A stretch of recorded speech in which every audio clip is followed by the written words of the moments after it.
So guys panchayat start பண்ணுவோமா? So இந்த topic வந்து ஆல்ரெடி பல பேர் அடிச்சு வச்சுட்டாங்க. அண்ணன் தம்பி 2 பேர் வீடியோ போட்டிருக்காங்க. ஸோ அதெல்லாம் தாண்டி நான் ஏன் வீடியோ மறுபடியும் போடுறேன்னா, நான் வந்து நிறைய டேட்டா வந்து கொஞ்சம் சரி ஸ்க்ரீன்ஷாட் காட்டுறேன்.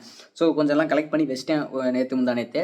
அப்படிங்கிறப்போ உழைப்பெல்லாம் வேஸ்ட் பண்ண மாட்டேன், அதனால் வீடியோ போட்டு தான் ஆகணும். ஸோ இன்றைக்கி நம்ம பார்க்க போகிறது ரேப்பிடோ விசஸ் ஆட்டோ. ஃபஸ்ட்டு வந்து தியரிட்டிக்கல் பார்ட், என்னென்ன மைலேஜ் எவ்வளோ வருது, இவங்க இவ்வளோ காசு கேட்குறாங்களே, இதெல்லாம் ஒர்த்தா அப்படிங்கிறத ஃபஸ்ட் நம்ம வச்சு பேச போகிறோம்.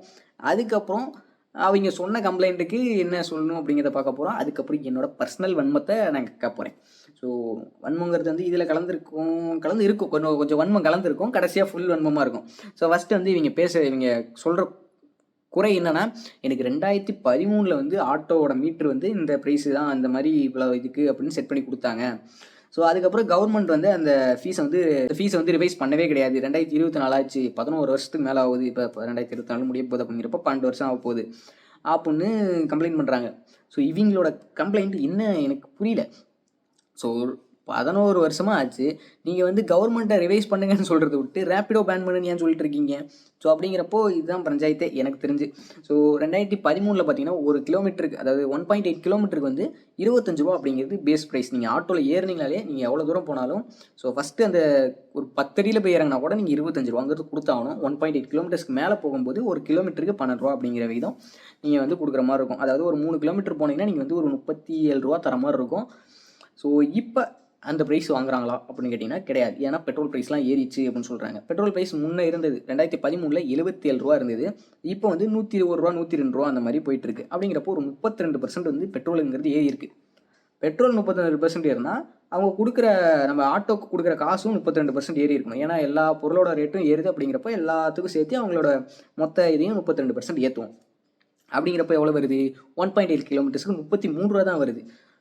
அவ்வளோதான் வாங்குறாங்களா? ஸோ அதுக்கப்புறம் அடிஷ்னலாக போகிற ஒவ்வொரு கிலோமீட்டர்ஸ்க்கு ஒரு 16 ரூபா வாங்கலாம். அப்படிங்கிறப்போ ஒரு 3 கிலோமீட்டருக்கு போகிறதுக்கு 49 ரூபா வருது. அப்படின்னா ஒரு 50 ரூபா வச்சுக்கும். ஸோ 3 கிலோமீட்டருக்கு நீங்கள் 50 ரூபா கொடுத்து ஆட்டோவில் போயிடுவீங்களா? That is the question. So அதுக்கப்புறம் நம்ம அந்த ஆட்டோட மைலேஜ் எல்லாம் கால்குலேட் பண்ணுவோமா? ஸோ நார்மலாக ஒரு ஆட்டோன்னு எடுத்துக்கிட்டிங்கன்னா, நல்ல மைலேஜ் தரக்கூடிய ஆட்டோ, ஓரளவுக்கு டீசெண்டாக அப்படின்னு மார்க்கெட்டில் இருக்கிறது வந்து 30 கிலோமீட்டர்ஸ் ஏஆர்ஏ அப்ரூவ்டு அந்த சர்டிஃபிகேஷனுக்காக டெஸ்ட் பண்ணப்பட்டு வர மைலேஜ் வந்து ஒரு 30 கிலோமீட்டர் ஆவரேஜாக வருது. ஸோ 30 கிலோமீட்டர் ஆவரேஜாக வருதுங்கும் போது நம்ம வந்து ப்ராக்டிக்கலாக ஆவரேஜ்னு பார்த்தீங்கன்னா ஒரு 25 வைக்கலாம். இருந்தாலும் இங்கே நான் ஒஸ்ட்டு கேஸாக 20 கிலோமீட்டர் தான் மைலேஜுங்கிறது எடுத்திருக்கேன். ஸோ இதுக்கு கீழே கம்மியாக போச்சுன்னா நீங்கள் ஆட்டோவை ரெடி பண்ணுங்கள். அதை விட்டுவிட்டு எனக்கு மைலேஜ் கம்மியாக வருது, நான் ரேட் எத்தனை சொல்லக்கூடாது. ஸோ அப்படிங்கிறப்போ பெட்ரோல் ப்ரைஸு இந்த கிலோமீட்டர்னு பார்க்கும்போது 2 கிலோமீட்டருக்கு 10 ரூபா கொடுக்கலாம். ஸோ அதாவது 10 ரூபா தான் எங்களுக்கு செலவுங்கிறது ஆகுது அந்த பெட்ரோலுங்கிறத பொறுத்து. ஸோ இதே ரேப்பிடோவில் நம்ம எவ்வளோ தான் கொடுக்குறாங்க அப்படின்னு நேற்று வந்து ரேப்பிடோவில் ஒரு டிஸ்டன்ஸ் வச்சு செக் பண்ணி பார்த்தேன். ஸோ ஒரு 1.6 கிலோமீட்டர்ஸ் வந்து வண்டிக்கு வந்து ஒரு 32 ரூபா போட்டிருக்கான். வண்டிக்கே 32 ரூபா தான் போட்டிருக்கான்.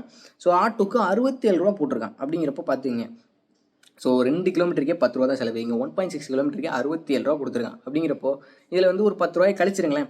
10 ரூபா கழிச்சா கூட இவங்களுக்கு வந்து 57 ரூபா கையில் நிற்கும். 2 கிலோமீட்டர் ஓட்டினா, ஏன்னா ரேப்பிடோவிலேயே ஆட்டோவை புக் பண்ணி ஓட்டினா கூட 57 ரூபா கையில் நிற்கிது. அப்படிங்கிறப்போ ஆனால் இவங்க ரேப்பிடோ இல்லாமல் நார்மலாக இந்த ரேட்டு தான் புக் பண்ணுறாங்களா, இல்லை ரேப்பிடோவே புக் பண்ணிட்டு எக்ஸ்ட்ரா காசு கேட்காம இந்த ரேட்டுக்கே ஓட்டுறாங்களா அப்படின்னா கொஷின் மார்க் தான். ஸோ ஏன்னா அந்த ரிவைஸ் பண்ண நீங்கள் எதிர்பார்த்த அந்த அமௌண்ட் வந்து ரேப்பிடோ கொடுக்கல, அதிகமாக தான் போட்டிருக்கேன். அப்படிங்கிறப்போ உங்களுக்கு அதுவும் பிரச்சனை தான் சொல்கிறீங்க. காரணம் அதுக்கப்புறம் நீங்கள் எக்ஸ்ட்ரா அமௌண்ட்டுங்கிறது போடுறீங்க. இதில் என்ன காரணம் சொல்கிறாங்கன்னா, மழை பெஞ்சுன்னா ஸோ நாங்கள் ரிஸ்க் எடுத்து வரோம் அப்படிங்கிறாங்க. மழை பெஞ்சுன்னா ரேப்பிடோ பைக் ஓட்ட முடியாது. ஏன்னா பைக்கில் எவனும் மழை பெய்யறப்போ போக மாட்டான். அப்படிங்கிறப்ப ஆட்டோவில் தான் வருவான். ஆட்டோவில் தான் வருவான்னு தெரிஞ்சுக்கிட்டு நீங்கள் அந்த நேரத்தில் டிமாண்டை கிரியேட் பண்ணி ப்ரைஸுங்கிறது ஏற்றுறீங்க. அப்படிங்கிறப்ப அது எந்த வகையில் கரெக்டாக இருக்கும்? ஸோ ஏதாச்சும் ஒன்று ஆட்டோக்காரன் தான் வருவான்னு சொல்கிறீங்க. ஆனால் மழை பெய்யறப்ப ரேட் ஏற்றுறதும் நீங்கள் தான். ஸோ ஆட்டோவில் போகிறப்போ மழையில் என்ன ரிஸ்க்கு? வண்டியில் போனால் ஸ்கிட் ஆகும்னு சொல்லலாம். ஒரு டேர்னிங்கில் திருப்பும்போது பிரேக் அடித்தா ஸ்கிட் ஆகும். ஸோ ஆட்டோவில் 3 வீல் இருக்குப்பா, பேலன்ஸ் நல்லா போகும். அப்படிங்கிறப்போ ஸோ நீங்கள் தான் ரோடு ரூல்ஸ்லாம் பேசுனீங்க. அப்படிங்கிறப்போ நீங்கள் உங்களுக்கு ஏன் ஸ்கிட் ஆக போகுது? நீங்கள் ரோடோட ஸ்பீட் லிமிட்டை கரெக்டாக ஃபாலோ பண்ணி போனீங்கன்னா உங்களுக்கு ஏன் ஸ்கிட் ஆக போகுது?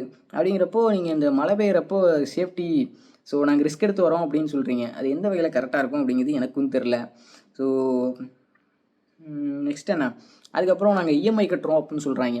ஸோ இப்போ ஒரு மளிகை கடை நான் வைக்கிறேன்னு வச்சுங்களேன். ஸோ லோன் போட்டு ஒரு 5 லட்சம் லோன் போட்டு ஒரு பெரிய மளிகை கடையாக வைக்கிறேன். அப்படிங்கிறப்போ நான் 1 கிலோ அரிசி என்ன ரேட்டோ அதான் வைக்க முடியும். இப்போ ஒரு பிங்கோ பாக்கெட் 5 ரூபானா அதே 5 ரூபாய்க்கு தான் எல்லாத்தையும் கொடுக்க முடியும். நான் இஎம்ஐ கட்டுறேன் அப்படிங்கிறனால 10 ரூபான்னு பிங்கோ பாக்கெட்டை விற்றனா ஸோ அது வந்து எம்ஆர்பியோட அதிகமாக போகும், பஞ்சாயத்து ஆகும். ஸோ அதனால் நீங்கள் என்ன பண்ணுறீங்க, நான் இஎம்ஐ கட்டுறேன் அப்படிங்கிறனால நான் ரேட் ஏற்றுவேன் அப்படின்னு சொன்னால் அது எந்த வகையில் கரெக்டாக இருக்கும்? ஸோ எங்களுக்கு வந்து இஎம்ஐ இருக்குது, ஆட்டோ லோன் இருக்குது, வீட்டு லோன் இருக்குது, புள்ள குட்டி படிக்க வைக்கணும் அப்படிலாம் சொல்கிறீங்க. அது வந்து கஸ்டமருக்கு எதுக்கு அந்த கதையெல்லாம்? ஸோ இப்போ நான் இப்போ 15 லட்சம் கடன் வாங்கி கடை வச்சுருக்கேன், அந்த பிங்கோ பாயிண்ட் தான் எனக்கு வேணும், உங்கள் லோன் கதை எனக்கு தேவையில்லை அப்படின்னு தான் எல்லாரும் சொல்லுவாங்க. அதே மாதிரி தான் உங்கள் ஆட்டோலையும். ஸோ நீங்கள் உங்கள் கஷ்டம் நான் தெரிஞ்சு என்ன பண்ண போகிறேன், எனக்கு இவ்வளோ தூரம் போகிறதுக்கு இவ்வளோ உங்களுக்கு செலவாகுது, இதில் நீங்கள் லாபம் வச்சுக்கிட்டு இவ்வளோ கொடுங்க அப்படின்னு தான் கேட்குறது. ஆனால் எனக்கு இவ்வளோ செலவு இருக்குது அப்படின்னு சொன்னால் அதுக்கு நம்ம எதுவும் பண்ண முடியாது. ஸோ அதனால் இந்த இஎம்ஐ இருக்குது, இந்த மாதிரி உங்களோட எக்ஸ்பென்ஸை கஸ்டமர்கிட்ட கேட்கக்கூடாது. செலவு உங்கள் கஸ்டமரை கொண்டு போய் ஒரு இடத்துல விடுறதுக்கு எவ்வளோ ஆகுதோ அதில் ஒரு லாபம் வச்சு தான் கஸ்டமருக்கு சார்ஜ் பண்ணணும். ஆனால் அது அப்படி தான் பண்ணுறாங்களா அப்படின்னு கிடையாது. ஸோ ரோடு மோசமாக இருக்குன்ட்டு காசு கேட்குறாங்க. ரோடு மோசமாக இருக்குன்னா இப்போ கவர்மெண்ட்டை கம்ப்ளைண்ட் பண்ணுங்கள். இப்போ ரேப்பிடோ ஓட்டுறவனுக்கிட்ட வந்து ஸோ அந்த பையனை கூப்பிட்டு போகிறே உனக்கு சேஃப்டியா அப்படின்னு கேட்க தெரிஞ்சு உங்களுக்கு ரோடு ஏன் போடல அப்படின்னு நீங்கள் கவர்மெண்ட்டை கம்ப்ளைண்ட் பண்ணுங்கள். உங்கள் ஆட்டோமீட்டர் ரிவைஸ் பண்ண சொல்லி கவர்மெண்ட்டை கம்ப்ளைண்ட் பண்ணுங்கள். அதெல்லாம் பண்ணுறதை விட்டு ரேப்பிடோ பேன் பண்ணுங்கிறீங்க. இதுக்கு நீங்கள் என்ன பண்ணலாம்? 11 வருஷமாக 12 வருஷமே ஆக போகுது. 2013 பண்ணாங்கிறீங்க. ஒரு 2 வருஷம் கேப் விட்டு மறுபடியும் ரிவைஸ் பண்ணுங்கன்னு சொல்லியிருக்கலாம். ஆனால் 10 வருஷமாக சும்மா இருந்துட்டு இப்போ வந்து ரேப்பிடோ தான் பேன் பண்ணுன்னு சொல்கிறீங்களே தவிர இன்னமும் நீங்கள் வந்து எனக்கு ஆட்டோமீட்டர் ரிவைஸ் பண்ணுங்கன்னு கேட்கவே மாட்டேறீங்க. ஸோ அது ஏன்னு எனக்கு புரியல. இல்லை அப்படியே இந்த மீட்டர் ரிவைஸ் பண்ணல அப்படின்னு காரணத்தை வச்சுக்கிட்டு நம்ம இஷ்டத்துக்கு ரேட் வச்சுக்கலாம் அப்படிங்கிற ஐடியாவில் இருக்கீங்களா அப்படின்னு தெரியல. ஏன்னா மற்ற ஸ்டேட்லாம் போனால் மீட்ரு போடலைன்னா பஞ்சாயத்து பெருசாகும். இங்கே வந்து இதை காரணமாக சொல்லியே மீட்ரு போடாமல் வச்சுருக்காங்க. ஸோ அது வந்து எனக்கு ரொம்பவே தப்பாகப்படுது. ஸோ அதனால் நீங்கள் வந்து கவர்மெண்ட்டை ஃபீஸை வேணால் ரிவைஸ் பண்ண சொல்லாமே தவிர ரேப்பிடோ பேன் பண்ண சொல்லி கேட்குறதே முதல் தப்பு. நெக்ஸ்ட்டு இந்த ரேப்பிடோ ஓட்டுறவங்களாம் அட்டாக் பண்ணுறது. ஸோ இப்போ ஒருத்தன் ரேப்பிடோ வந்து என்னை புக் பண்ணி கூப்பிட்டு போக வரான்னா அப்படியே பதறேன். பார்த்தாலே அங்கே தூரத்துலேயே போய் நின்றுக்கிறான், அங்கேருந்து வாங்க ப்ரோ அப்படிங்கிறான். ஆனால் புக் பண்ணுறதே வண்டியில் நின்ன இடத்துல ஏறணுங்கிறதுக்கு தான் அவன் 1 கிலோமீட்டர் நடக்க விட்டுருவான் போல். ஏன்னா அவன் அவ்வளோ பயந்துருக்கான். ஸோ இப்போ நீங்கள் வந்து பஞ்சாயத்துக்குன்னு போகணும்னா நீங்கள் எங்கே போகணும், ரேப்பிடோ கம்பெனிக்காரனுக்கு லீகல் நோட்டீஸ் அனுப்பணும், இல்லைனா நீங்கள் வந்து ஏதோ ஒரு கம்ப்ளைண்ட்டு கொடுக்கணும். அப்படிங்கிறப்போ இவங்ககிட்ட நீங்கள் பேச்சுவார்த்தையே இருக்கக்கூடாது.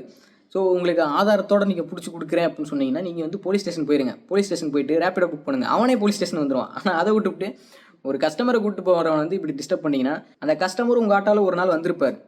ஸோ அப்படின்னா நீங்கள் அவருக்கு இன்கன்வீனியன்ஸ் தான் கொடுக்குறீங்க. அடுத்த தடவை ஏற்கனவே நம்மகிட்ட பஞ்சாயத்து தான் எதுக்கு வம்பு அப்படின்ட்டு வேறு ஆட்டோ போயிடுவாங்க. இல்லை நடந்தே போயிடலான்ட்டு நான் நடந்தே போயிடுவேன் எதுக்கு வம்புன்ட்டு. ஸோ நெக்ஸ்ட்டு என்னோட இதுன்னு வச்சுங்களேன். ஸோ நான் வந்து ஒரு இன்ட்ரோ எக்ஸ்ட்ரோவர்ட்னு வச்சுக்கலாம். பேசுகிற வரைக்கும் பொறுமையாக பேசுவேன், நல்லா பழகினதுக்கப்புறம் நல்லா பேசுவேன். ஸோ அப்படிங்கிறப்போ இப்போ ஒரு ஆட்டோக்கார்ட்ட போய் நான் வந்து இங்கேருந்து இவ்வளோ தூரம் போகணும் எவ்வளோ அப்படின்னு கேட்குறேன்னா அவர் ரேட்டு சொல்கிறாருன்னு வச்சுங்க. ஸோ அந்த ரேட்டு எனக்கு ஓகேனா நான் ஆட்டோவில் ஏறியிருப்பேன். ஸோ இவர் வந்து என்ன பண்ணுவார், அந்த லொக்கேஷன் போனதுக்கப்புறம் இல்லை போகவே இது என்னப்பா இந்த ரோடு இப்படி இருக்குது, இது என்னப்பா இங்கே மழை பெஞ்சிருக்கு, இந்த ரோட்டில் போனால் சுற்றுப்பா நான் ஷார்ட் கட்டுப்பா அப்படின்ட்டு இவர் சுற்றில் கூப்பிட்டு போயிட்டு ஸோ இவ்வளோ தூரம் வந்துட்டோம் அப்படின்னு ப்ரைஸை ஏற்றி கேட்பார். என்னால் அந்த இடத்துல பேச முடியாது. ஏன்னா நான் இன்ட்ரோவர்ட், எனக்கு பேச தெரியாது. ஸோ ஆனால் இதே வந்து எனக்கு வந்து என்னென்னா டீல் போட்டாச்சு. Deal is a deal. அதுக்கு டீலை மாற்றினா எனக்கு பிடிக்காது, சுத்தமாக பிடிக்காது. அப்படியே மண்டெல்லாம் சூடாகும். ஆனால் என்னால் பேச முடியாது. காரணம் இன்ட்ரோவர்ட், அதாவது எனக்கு பேச தெரியாது. ஸோ இந்த இடத்துல இதுக்கு மேலே அந்த ஆட்டோ பார்ப்பனா இல்லை அந்த ஆட்டோ கிட்ட வருவேனா? ரேப்பிடோன்னு ஒரு ஆப்ஷன் இருக்கும்போது இவர்கிட்ட இவ்வளோ பேசி என் காசை நான் கொடுத்துட்டு காசை வந்து தண்டமாக கொடுத்துட்டு வர்றதுக்கு இவன்கிட்ட புக் பண்ணால் இவன் எங்கே என் வீட்டுக்கே வந்து என்னை கூப்பிட்டு போயிட்டு எங்கே போகணுமோ அங்கேயே வந்து இறக்கி விட்ருவான். அப்படிங்கிறப்போ நான் ஏன் ஆட்டோ வந்து புக் பண்ண போகிறேன்? ரேப்பிடோ ஆட்டோவே புக் பண்ணாலும் இதே பஞ்சாயத்து தான். ஸோ ஃபோன் பண்ணும்போது எவ்வளோ காட்டுது, எவ்வளோ தருவா அப்படின்ற மாதிரி கேட்பாங்க. ஸோ இது வந்து ரொம்பவே கொடுமையான விஷயம். நெக்ஸ்ட்டு அவங்க என்ன சொல்கிறாங்க, ஸோ உங்கள் சைட்லேருந்து கேட்கலாம் அப்படின்னா அவங்க கேட்குறது இந்த கொஷின் தான் மக்கள்கிட்ட கேட்குறாங்க. உங்களுக்கு சேஃப்டியாப்பா, ரோட்டில் அவங்க வண்டியில் போயிட்டுருக்க உனக்கு சேஃப்டியாப்பா அப்படிங்கிறாங்க. அந்த வண்டி ஓட்டுறவே என் ஃப்ரெண்டு மாதிரி தான். ஸோ இப்போ என் ஃப்ரெண்டு தான் ரேப்பிடோ ஓட்டுறான்னா இன்னொருத்த வந்து உட்காராந்தாலும் அவன் என் ஃப்ரெண்டு தான், ஓட்டுறவே அவன் தான். இன்னொருத்த வந்து உட்காந்தாலும் அவன் ஒழுங்காக தான் போக போகிறான். ஏன்னா கீழே உழுவுன்னு எவனும் ஓட்ட போகிறது கிடையாது. அதனால் ரோட் சேஃப்டி பற்றி நீங்கள் அக்கறைப்பட தேவையில்ல, முக்கியமான விஷயம். ஏன்னா உங்களுக்கும் அந்த கஸ்டமருக்கும் என்ன சம்மந்தம்? அவர் கீழே விழுந்தாலும் அவர் எக்ஸ்பென்ஸு, அவர் விருப்பத்தோடு தான் அந்த வண்டியில் ஏறி உட்காந்துருக்காரு. அப்படிங்கிறப்போ இதை வந்து காரணமாக சொல்லி நீங்கள் ரேப்பிடோ பேன் பண்ணுன்னு சொல்கிறதுக்கு ரைட்ஸே கிடையாது. உங்களுக்கு அக்கறையாக இருந்தால் நீங்கள் போய் ரிவைஸ் பண்ணுவோம், மீட்டர் ரிவைஸ் பண்ணுங்கன்னு தான் சொல்லுமே தவிர பொதுநல வழக்குன்னா போடுங்க. ஆனால் நான் வந்து ரேப்பிடோ தெளிவாக சொல்லிடுறான், ஹெல்மெட் கொடுக்கணும், எல்லாம் சேஃப்டி படி தான் போயிட்டுருக்கு. அப்படிங்கிறப்போ வண்டியில் 2 பேர் போனாலே ஆக்சிடென்ட் தான் ஆகும் அப்படின்னு நீங்கள் சொல்கிறத பார்த்தா அப்படி தான் இருக்குது. ஸோ இது வந்து இந்த பாயிண்ட் வந்து நெக்லிஜிபிள், இந்த பாயிண்ட் வந்து கேன்சல் ஆகுது. ஸோ ரோட் சேஃப்டி இருக்கா அப்படின்லாம் நீங்கள் கேட்கக்கூடாது. So next woman safety. So உனக்கு நீ யாருன்னே தெரியாது, அவங்க கூட போறியாமா, உனக்கு சேஃப்டியாமா அப்படின்னு கேட்குறீங்க. ஸோ இப்போது ரேப்பிடோவில் ஒரு பொண்ணு போகிறாங்க, ஸோ ஏதோ ஒரு பஞ்சாயத்து ஆகுதுன்னா கூட ஸோ அந்த டிரைவர் ஓட்டின ரேப்பிடோ கேப்டனோட மொத்த டீட்டெயில்ஸும் வந்து ரேப்பிடோ சர்வரில் இருக்கும். அதே மாதிரி அந்த பொண்ணு அதோட லொக்கேஷன் போகிற வரைக்குமே இந்த லொக்கேஷன் வந்து ரேப்பிடோ பார்த்துட்டு தான் இருப்பான். ஏன்னா மீட்டர் கணக்கு போடணுங்கிறதுக்காக. நடுவில் ஏதோ ஒரு பஞ்சாயத்து ஆகுதுன்னா எது வரைக்கும் போயிருக்காங்க, லொக்கேஷன் எங்கே இருக்குது அப்படிங்கிற வரைக்கும் ரேப்பிடோ கேட்டால் தெரிஞ்சிடும். இப்போ உங்கள் ஆட்டோ குரூப்லேயே ஒரு கருப்பாடு ஒருத்தன் பூந்துட்டான், ஒரு ஆட்டோ எடுத்துகிட்டு ஒரு பொண்ணை கடத்திக்கிட்டான்னு வச்சுங்களேன். ஸோ என்ன பண்ண முடியும்? ஏதாச்சும் ட்ராக் பண்ணுறதுக்கு இருக்கா? இல்லை அவன் யாருன்னு தெரியுமா? எதுவுமே தெரியாது. இதே ரேப்பிடோ இருந்தால் அதுதான் சேஃப்டி, இது சேஃப்டி கிடையாது. ஸோ நீங்கள் சொன்னதுக்காக நான் சொல்கிறேன், உங்கள் சேஃப்டி இல்லைன்னு சொல்லலை, ஏன்னா பஞ்சாயத்து வரக்கூடாதுங்கிறதுக்காக இப்போல்லாம் மழுப்பிட்டு இருக்கேன். ஸோ நெக்ஸ்ட்டு, ஸோ இவ்வளோ தான், இந்த டேட்டா முடிஞ்சு. இனிமேல் ஏன் வேணுமா பர்சனல். ஸோ இண்டிகேட்டர் போடுவீங்களானே. ஸோ இது அதாவது சென்னை வந்து எனக்கு வந்து 1 மாதம் ஆகுது. ஸோ எங்கள் ஊர்லேயும் நான் பார்த்துருக்கேன், இங்கேயும் பார்த்துருக்கேன். ஸோ நான் இது வரைக்கும் இண்டிகேட்டர் போட்டே நான் பார்த்ததில்ல. இண்டிகேட்டர்னு பார்த்தீங்கன்னா இப்போ எனக்கு ஆட்டோ அப்படின்னு யோசிச்சு இண்டிகேட்டர் எங்கே இருக்குன்னு யோசிச்சுன்னா ஒரு 2 செகண்ட் ஆகும். எங்கே இண்டிகேட்டர் இருக்கும், இங்கே இருக்கும்ல அப்படின்னு தோணுது. இதே இண்டிகேட்டர் எரியிற மாதிரி எனக்கு இமேஜின் கூட பண்ண முடியல. இதே ஒரு பைக்குன்னு நினச்சிங்கன்னா இண்டிகேட்டர் நினச்சாலே அது பிளிங்க் ஆகிற மாதிரி எனக்கு இமேஜினேஷன் வருது. ஏன்னா வண்டியில் இண்டிகேட்டர் போட்டு பார்த்துருக்கேன், காரில் இண்டிகேட்டர் போட்டு பார்த்துருக்கேன், ஆட்டோ இண்டிகேட்டர் போட்டு நான் பார்த்ததே கிடையாது. ஸோ இப்போ பைக்கு போகிறதுக்கு ஒரு சின்ன லைன் கொடுத்துருப்பான். அடுத்து வந்து லைட் வெஹிக்கிள்ஸ் போகிறதுக்கு ஒரு லைன் இருக்கும், அதுக்கு ஹெவி வெஹிக்கிள்ஸ் போகிறதுக்கு ஒரு லைன் இருக்கும். நான் லைட் வெஹிக்கிள் என் வண்டி போகிற ரூட்லேருந்து லைட் வெஹிக்கிள் போகிற ரூட்டுக்கு இப்படி மாறினா கூட இண்டிகேட்டர் போட்டு தான் போவேன். சைடு வாங்கிட்டு மறுபடியும் இண்டிகேட்டர் போட்டு தான் மறுபடியும் வண்டி போகிற ரூட்டுக்கு திரும்புவேன். ஆனால் இது என்றைக்காச்சும் ஆட்டோ பாய்ஸ் ஃபாலோ பண்ணியிருக்கீங்களா? That is my question. So இவங்க பாட்டுக்கு லைட் வெஹிக்கிள் ரோட்டில் போயிட்டு இருப்பாங்க, திடீர்னு பைக்கில் வந்து உள்ளே வந்து சவாரி ஏற்றுவாங்க, மறுபடியும் அந்த பைக் ரூட்லேயே போயிட்டு இருப்பாங்க, திடீர்னு லைட் வெஹிக்கிள் வருவாங்க, திடீர்னு ஹெவி வெஹிக்கிள் வரைக்கும் போய் சைடு வாங்கி மறுபடியும் பைக் ரூட்டுக்கே வருவாங்க. ஸோ இவங்களை நம்பி நான் சைடு வாங்க முடியல. ஸோ இப்போ காரணம் நான் பாட்டுக்கு இப்படி வளைச்சிட்டு நான் பாட்டுக்கு போயிடுவேன். இப்போ இதே ஆட்டோ முன்னாடி போகுது அப்படிங்கிறப்போ எனக்கு சைடு வாங்குறதுக்கு பயமாக இருக்குது. ஆட்டோக்காரனை எப்போ உள்ளே வருவான் அப்படிங்கிற மாதிரியே தான் இருக்குது. இதே காரணம் நான் ஒரு ஹார்ன் அடிச்சுன்னா போதும், நான் சைடு மிரரை பார்ப்பேன் முக்கியமாக. ஸோ இது ஒரு பாயிண்டாக தான் வச்சுருக்கேன். ஸோ நான் எப்பயுமே ஒரு வண்டியை வந்து சைடு எடுக்கிறேன்னா அவங்களோட சைடு மிரரை பார்ப்பேன். என் பின்னாடி ஏதாவது வண்டி வருதான் கிளியர் பண்ணிட்டு முன்னாடி போகிற வண்டியை சைடு மிரர் பார்ப்பேன். அவர் மூஞ்சியும் என் மூஞ்சியும் தெரியுதா? ஸோ சைடு மிரரில் பார்த்தா அவர் மூஞ்சி தெரியுதா அப்படின்னா நான் என் வண்டி சைடு வாங்கும்போது அவரால் என் வண்டியை பார்க்க முடியும்னு அர்த்தம். ஸோ இதே அது பார்க்க முடியலன்னா நான் பிளைண்ட் ஸ்பாட்டில் இருக்கேன், நான் வண்டி போனாலும் தெரியாது. அதனால் அவர் மூஞ்சிக்கு என் மூஞ்சி வந்து அவருக்கு தெரிகிற மாதிரி நான் போய் ஹார்ன் அடிச்சிட்டோ இல்லை லைட்டை கொடுத்துட்டோ நான் வந்து சைடு எடுத்துகிட்டு போவேன். இதே ஆட்டோவில் பாசிபிள்னா சைடு மிரர் எங்கே இருக்குன்னே தெரியாது. ஒவ்வொரு ஆட்டோவில் உள்ளுக்குள்ளே வச்சுருப்பாங்க. அவங்க ஆட்டோவே அவங்க கண்ணாடி பார்த்துட்டு இருக்கோம். ஏதோ 1-2 இப்படி சைடில் வச்சுருப்பாங்க. அவங்களும் அந்த சைடு மிரரை பார்க்க மாட்டாங்க. என்ன தான் ஹார்ன் அடித்தாலும் அவங்க ஆட்டோ சவுண்டுக்கு உள்ளே ஒன்றும் கேட்காது. இது வந்து ஒரு குறையாக சொல்ல முடியாது, ஏன்னா ஆட்டோ சவுண்டுங்கிறது வரத்தான் செய்யும். ஆனால் அந்த சைடு மிரரை பார்க்கலாம். ஸோ அது இல்லாமல் அந்த திரும்பும்போது இண்டிகேட்டர் போடலாம். அப்படி ஜாலியாக அப்படி விட்டு வளைக்கிறது. இதனால எத்தனை ஆக்சிடென்ட் ஆகிருக்கும் அப்படின்னு யோசிச்சு பாருங்கள். ஸோ ஆட்டோ ஆக்சிடென்ட் எடுத்தாலே அப்படிம்பாங்க, ஒரு வண்டிக்காரன் வந்து குறுக்கு வந்து செத்து கிடப்பான். ஸோ சாவரனால ஏதோ ஒரு ஆக்சிடென்ட் ஆகும்னு வச்சிங்களேன். ஸோ இதே ரேப்பிடோவில் போய் எத்தனை ஆக்சிடென்ட் ஆச்சு தெரியாது.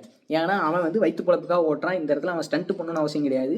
அந்த லொக்கேஷனுக்கு போகிறதுக்குன்னு ஒரு குறிப்பிட்ட டைம் ரேப்பிடோ கொடுத்துருப்பான், அதுக்குள்ளே ஈஸியாகவே போகலாம். அதனால் அந்த ஸ்பீடுக்கு அவன் ஓட்டினா போதும், ஏன்னா அந்த இடத்துல அவனுக்கு மைலேஜுங்கிறது அவசியம்.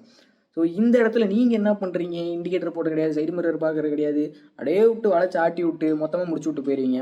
ஸோ இந்த இடத்துல நான் எல்லா ஆட்டோக்காரங்களையும் சொல்ல, எல்லா ஆட்டோக்காரங்களையும் சொல்ல ஒவ்வொரு தடவையும் நான் ரெஜிஸ்டர் பண்ண முடியாது. பொதுவாக எனக்கு இதுதான் தோணுது. ஓகே, நான் மறுபடியும் சொல்கிறேன், எல்லா ஆட்டோக்காரங்களையும் சொல்ல. சிலரே வந்து பயபக்தியோட கரெக்டாக இதுதான் ரூல்ஸ், இப்படி தான் ஓட்டணும்னு ஓட்டுறவங்க இருக்காங்க. ஆனால் எனக்கு தெரிஞ்சு நான் இது வரைக்கும் வந்து ஒருத்தரையும் பார்க்கல, இருப்பாங்கன்னு ஒரு நம்பிக்கையில் சொல்கிறேன். ஸோ இதுதான் எனக்கு என்னோடய வன்மம் ப்ளஸ் இந்த தியரிட்டிக்கல் கால்குலேஷன் என்ன பிரச்சனை போயிட்டுருக்கு அப்படிங்கிறது. ஸோ இந்தியாவில் பார்த்தீங்கன்னா, அதாவது தமிழ்நாட்டில் பார்த்தீங்கன்னா இன்னும் வந்து இந்த ரேப்பிடோ பைக் டேக்ஸி வந்து லீகலைஸ் பண்ணப்படலை. அப்படிங்கிறப்போ இது இல்லீகலும் கிடையாது, லீகலும் கிடையாது, கிரே ஏரியாவில் இருக்குது. இதுக்கு முன்னாடி வந்துச்சு சிடிகே ஆஃபர்ஸ் அந்த பஞ்சாயத்து போச்சுல, அது மாதிரி தான் இதுவும் வந்து ஒரு கிரே ஏரியாவில் இருக்குது. லீகலும் கிடையாது, இல்லீகலும் கிடையாது. லீகல் கிடையாதுன்னு சொல்ல முடியாது, இல்லீகல் கிடையாதுன்னு சொல்ல முடியாது, கிரே ஏரியாவில் இருக்குது. இதை கவர்மெண்ட் தான் ரீகலைஸ் பண்ணணும். இதுக்கு வந்து கவர்மெண்ட் ரெடி ஆகிட்டு இருக்காங்க. அப்படிங்கிறப்போ ஸோ எப்படி பார்த்தாலும் ரேப்பிடோங்கிறது வந்து சீக்கிரமாக லீகலைஸ் பண்ணப்படும். அப்போ நீங்கள் என்ன பண்ணுவீங்க? நீங்கள் அதனால் இப்போயே பண்ண வேண்டியது, போயிட்டு இந்த எனக்கு மீட்டரை வந்து ரிவைஸ் பண்ணி கொடுங்க அப்படின்னு நீங்கள் கவர்மெண்ட்கிட்ட அந்த ரெக்வஸ்ட் தான் வைக்கணுமே தவிர ரேப்பிடோ பேன் பண்ணு சொல்கிறதுக்கு எந்த ஒரு ரைட்ஸும் கிடையாது, அது கரெக்டும் கிடையாது. So this is my opinion. உங்களோட கருத்து ஏதாச்சும் இருந்தால் கமெண்ட்ஸில் சொல்லுங்கள். நான் ஏதாச்சும் தப்பாக சொல்லியிருந்தால் கமெண்ட்ஸில் சொல்லுங்கள். ஆட்டோக்காரங்களுக்கு இந்த ஒரு வேலிட் பாயிண்ட் இருக்குது, அதையே நீ சொல்லின்னு நினச்சிங்கன்னா அதையும் சொல்லுங்கள். எனக்கு தெரிஞ்சதை வச்சு மட்டும்தான் நான் வந்து எடுத்திருக்கேன், சில ரெஃபரன்ஸ் பார்த்துட்டு. அதாவது ஏதாச்சும் நான் ஒரு அவங்க சைடில் ஒரு நல்ல பாயிண்ட் இருந்திருக்கும், அதை நான் சொல்லாமல் விட்டுருக்கலாம். கமெண்ட்ஸில் சொல்லுங்கள். மரியாதையாக பேசுங்க கமெண்ட்ஸில். ஏன்னா இப்போ நான் வந்து உங்கள்கிட்ட மரியாதை தான் சொல்லிகிட்டு இருக்கேன். அப்படிங்கிறப்போ நீங்களே மரியாதை தான் சொல்லணும்.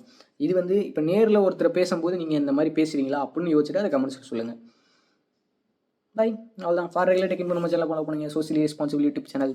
தேங்க்யூ.